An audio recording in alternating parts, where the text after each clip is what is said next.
नमस्कार। आज मैं आपको एक ऐसे पर्व के विषय में बताने जा रही हूँ जिसे पूरा भारत मनाता है।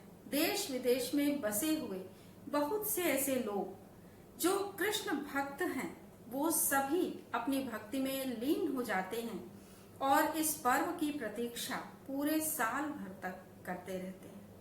तो कृष्ण जन्माष्टमी भाद्रपद महीने की कृष्ण पक्ष के अष्टमी तिथि को कृष्ण जन्माष्टमी का त्योहार बड़े हर्षोल्लास और बड़े धूमधाम के साथ मनाया जाता है। देश विदेश में कहीं भी ढूंढ लीजिए, कृष्ण भक्त आपको मिल जाएंगे। तो कृष्ण का जन्म द्वापर युग में वसुदेव और देवकी के पुत्र के रूप में हुआ था। कंस ने जो भविष्यवाणी सुनी थी कि देवकी के 8वें पुत्र के द्वारा उसका वध होगा, उसने वसुदेव और देवकी को कारागार में डाल दिया था। लेकिन जब ईश्वर को, भगवान विष्णु को अवतार लेना ही था, तो उन्होंने अपने बचने का या कंस के हाथों अपने विनाश को रोकने का या कंस के विनाश का कारण बनने का मार्ग स्वयं ही निकाल लिया। तो उसी रात जब 8वें पुत्र ने जन्म लिया, वसुदेव ने उसे गोकुल अपने मित्र नंद के यहाँ पहुंचा दिया और वहां से कन्या को लेकर वो चले आए। तो इस प्रकार से कृष्ण का जन्म हुआ। भाद्रपद महीने की अष्टमी तिथि को, जिस समय रोहिणी नक्षत्र रात्रि के मध्य में लगा हुआ था, उस समय कृष्ण का जन्म हुआ था।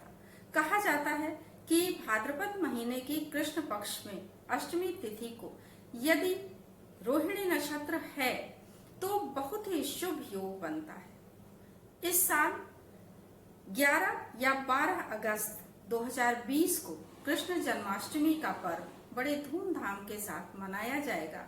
इस दिन रात्रि में अष्टमी तिथि को कृतिका नक्षत्र है, चंद्रमा मेष राशि में है और सूर्य कर्क राशि में है। एक सुखद संयोग बन रहा है, वृद्धि कारक योग बन रहा है। तो हिंदू पंचांगों में 11 और 12 तारीख में 11 को स्मार्त लोगों के यहाँ और 12 को वैष्णव लोगों के यहाँ जन्माष्टमी का पर्व मनाया जाएगा। लेकिन बहुत सी जगहों पर यह पर्व 11 तारीख यानी कि 11 अगस्त को और बहुत सी जगहों पर 12 अगस्त को मनाया जाना है।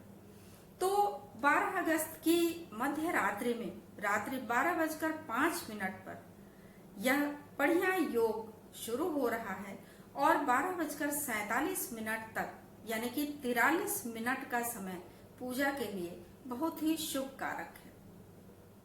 तो अधिकतर लोगों ने यह निर्णय लिया है कि 12 तारीख की पूजा या 12 तारीख को जो व्रत पढ़ना है जन्माष्टमी का, उसको करेंगे। अब कृष्ण जन्माष्टमी में पूजा किस प्रकार से की जाए?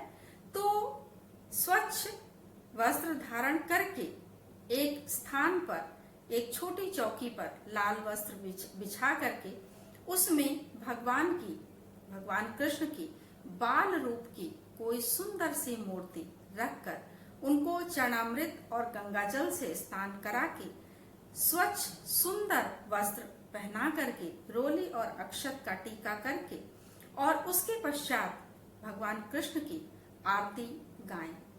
धूप दीप दिखाने के पश्चात उनको माखन मिश्री से लेकर के जो कुछ भी बढ़िया उनकी पसंद की चीजें हों उनका भोग लगाएं, गंगा जल अर्पित करें और प्रणाम करते हुए उनसे अपने सुखद भविष्य के लिए, देश के सुखद भविष्य के लिए, विश्व शांति के लिए कामना करें।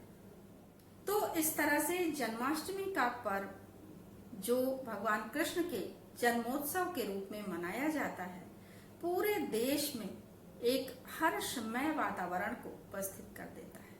विदेशों में बसे हुए भारतीय हों या विदेशी लोग हों, उन्हें भी भगवान कृष्ण से अत्यधिक प्रेम है।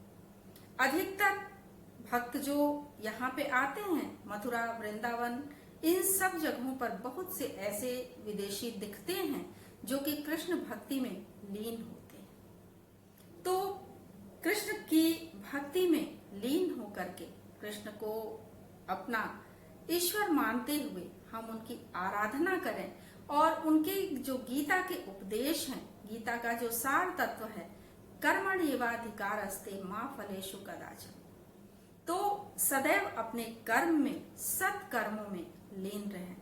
तो इस तरह से जन्माष्टमी की शुभकामनाओं के साथ आज के लिए बस इतना ही। कल फिर कुछ और।